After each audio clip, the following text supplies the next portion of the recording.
Here we are at last. Doomsday, the final frontier, the end of all things. My Let's Play of Sneak King on the Xbox 360 and original Xbox, if you don't have a 360. World War III hasn't got jack shit on this. So Sneak King is a technically non-linear game. There are 4 levels, and we're in the first level right now, which is the Sawmill.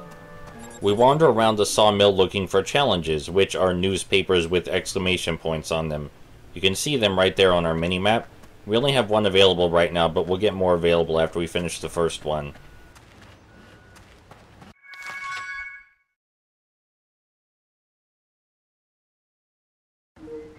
Cool, it's time for the basic game mechanics. There's a simple rule when it comes to the stealth in Sneak King. Don't step in the blue vision cones and you'll be fine. Of course, there's a little more to it than that, but that's the basic idea. You can walk all you want in front, behind, or beside the characters as long as you don't step in the blue vision cone. That's the basic rule. The characters are basically just moving spotlights. They don't really have an awareness of their surroundings, so try to imagine them more as spotlights that move around the map than actual people. If you try to play this like a normal game and imagine them as actual people who might notice when you're rubbing up against their back, then you're going to make the game unnecessarily hard on yourself. Just do not step in the blue vision cones. This is a very arcadey game, very score-based, so a lot of the stealth game staples simply don't apply here, because that's not the design they had in mind. Now, as for arguably the most important mechanic, delivering food, that has multiple levels of nuance, but we'll do the most basic one first. You can only deliver food to people with a burger icon above their head, and you can tell when you can deliver food to someone by looking on the minimap and seeing which circles are lit up. Each circle being a person, of course. Challenge 1 completed. Would you like some fries with that, ma'am?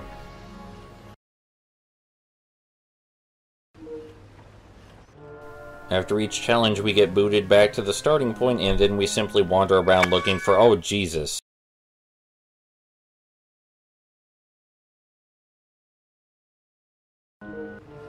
Sorry, my audio was much louder than it needed to be. I'll make sure that's fixed before you see it. Anyway, the idea behind this mission is really simple. We just can't be seen. It's mandatory. We are not allowed to be seen. And a really good way to avoid being seen is hiding in places. If you're hiding someplace, the AI will never ever see you, even if they're looking directly at you. You can still deliver food from hiding places, and you get a massive score boost if you do deliver food from a hiding place. The reason for this, of course, is that you can't move while you're in a hiding place, and that makes it harder to deliver food. You have to wait for someone to walk by and hope they haven't passed out from hunger by then. Which is something we should also talk about, by the way. You may notice that the burger icon above the characters' heads changes over time. It slowly goes from green to red, and then it starts flashing, and after it flashes, they pass out from hunger. If they pass out from hunger, we obviously can't deliver food to them anymore, and it also means we'll have to go find a new person to deliver food to. But if we deliver food to them right before they pass out, we get a ×5 multiplier on our score. So timing is of the essence, which is why hiding places are incredibly important, and quite a challenge to use. Challenge 2 complete. Would you like some cheese on that, sir?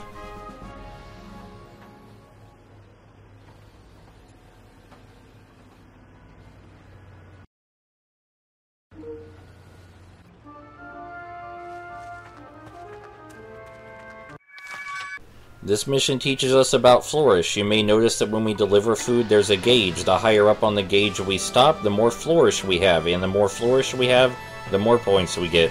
Real simple mechanic. Not too hard to get the timing down. We'll be getting all level 3 flourishes in no time. Challenge level 3 complete. Please enjoy the food, sir.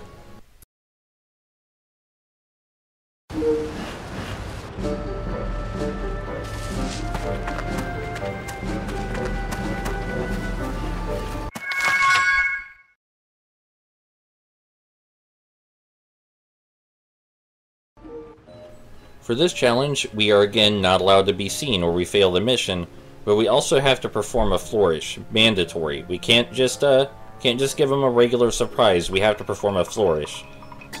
The good thing is that if you're not good at performing flourishes yet, any level of flourish will do. Flourish 1, 2, or 3 will be fine. Flourish 3 is ideal, but this is still early in the game, so if you're not great at that, that's okay. Flourish 2 is definitely the easiest to hit, since it's right in the middle. If you're wondering how it's possible to not do a flourish, you simply don't press the A button at all, or you mash the A button. That's how you get a regular surprise instead of a flourish. So the game is basically discouraging you from just mashing the A button when you sneak up on someone like a lazy doofus. That, in the business, is what we call good game design, rewarding the player for playing intelligently and simultaneously punishing them for playing like an idiot. So if you picked up Sneak King and were expecting it to be incredibly stupid and casual and thought you wouldn't have to be challenged at all, you were incorrect in your assumption. Challenge 4 completed, delivered perfectly fresh.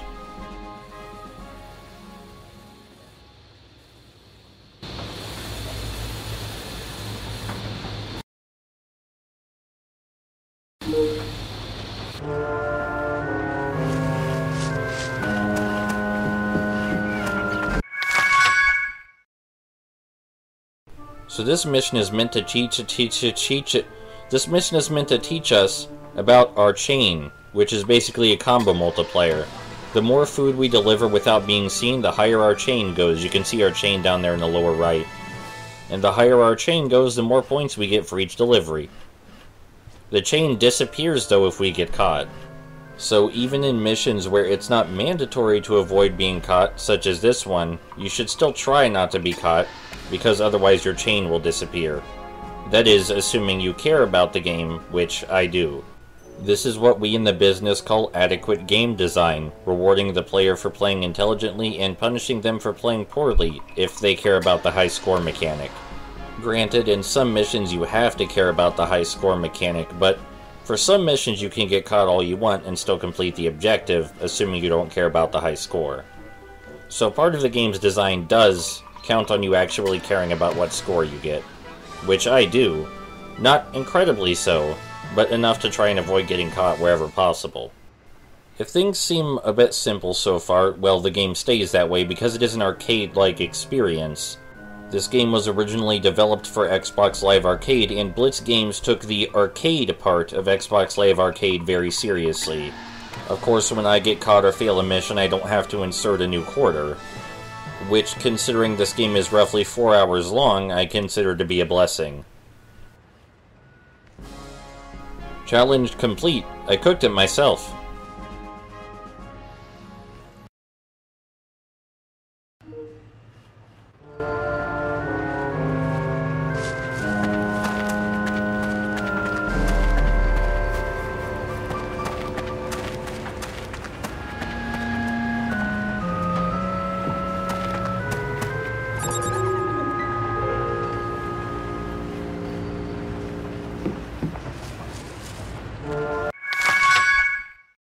So the first time I played this game, this mission taught me something very, very important. Often when you start a mission, the same people will be hungry. So you can rely on that same person being hungry if you fail the mission and need to restart it. For example, this person is almost always hungry right next to this hiding place. And since this mission requires us to deliver from a hiding place, this place is perfect for this mission. This makes repeat attempts at a challenge easier because you can rely on knowing who's going to be hungry at what point. Also makes it much easier to get a higher rank, of course. Challenge complete. Have a little pick-me-up.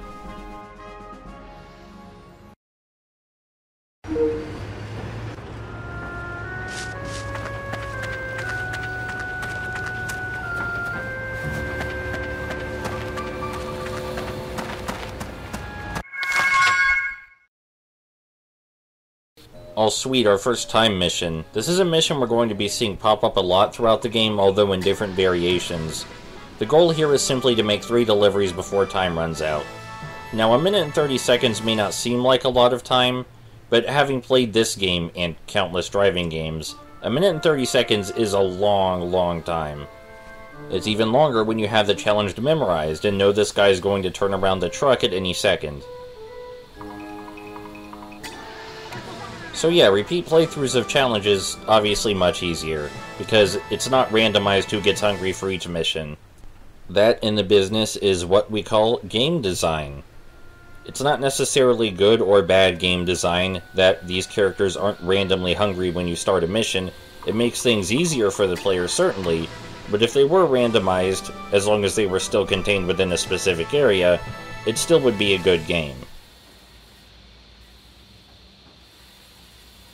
Challenge completed. Remember to wash your hands before eating.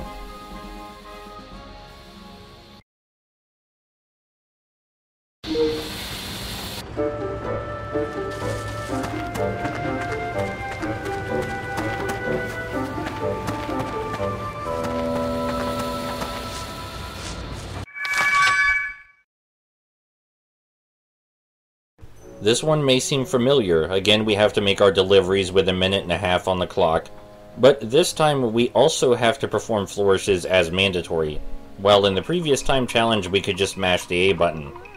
If you were already attempting to perform flourishes, like me, then this challenge is nothing, but this is the game again attempting to teach you how flourishes work and that you're going to need them to complete some of the challenges, especially those focused around score. Attempting to teach the player about the basic game mechanics while simultaneously challenging them and stimulating them intellectually is what we call Goom Goom design. It isn't necessary to teach the player about the game mechanics while challenging them, and sometimes a basic tutorial does the job just fine, but teaching the player about the game mechanics while challenging them is always great in my book, and it earns this game a lot of Goom Goom points. You can see here the blue vision cones of the characters intersecting in a rather challenging way. That gets more and more prevalent as the game progresses. It's the least prevalent in the sawmill, because this is the first area. Something I haven't discussed yet is that this game gives you stealth invincibility frames. After you make a delivery, the blue vision cones briefly disappear, allowing you to move freely. This is crucial for the more time-focused missions. This in the business is what we call knowing what you're doing. Making the blue vision cones disappear briefly after you make a delivery is necessary for some of the missions in this game, and it acknowledges the limitations of the design of Sneak King. Acknowledging the limitations of your design is necessary, so you don't get any points for that. Challenge completed. Prepare to meet my meat.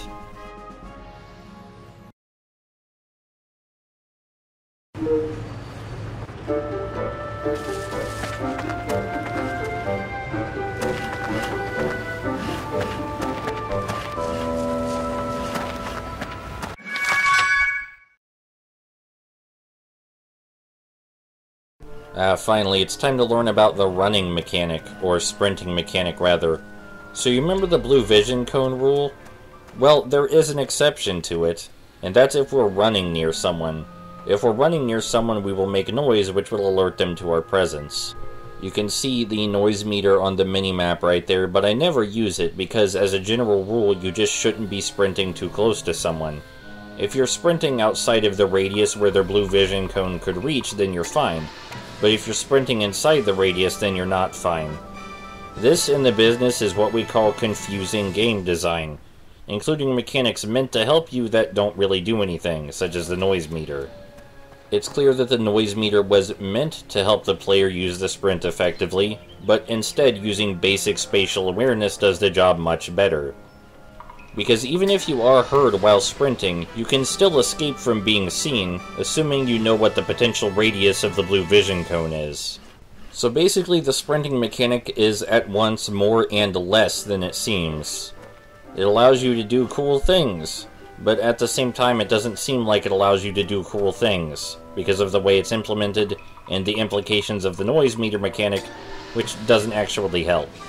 This makes the sprinting mechanic far more confusing than it needs to be, which is really weird. But anyway, sprinting is necessary, even if the game does a poor job of showing you how it works, because sometimes you need to get somewhere quickly, and just sneaking around isn't fast enough.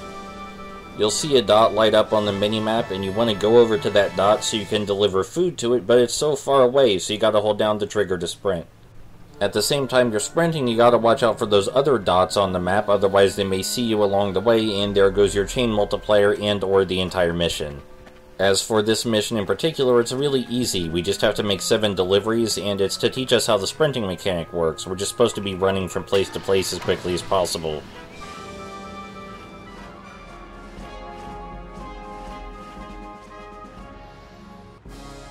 Challenge completed. It's not just delivery, it's a delicacy.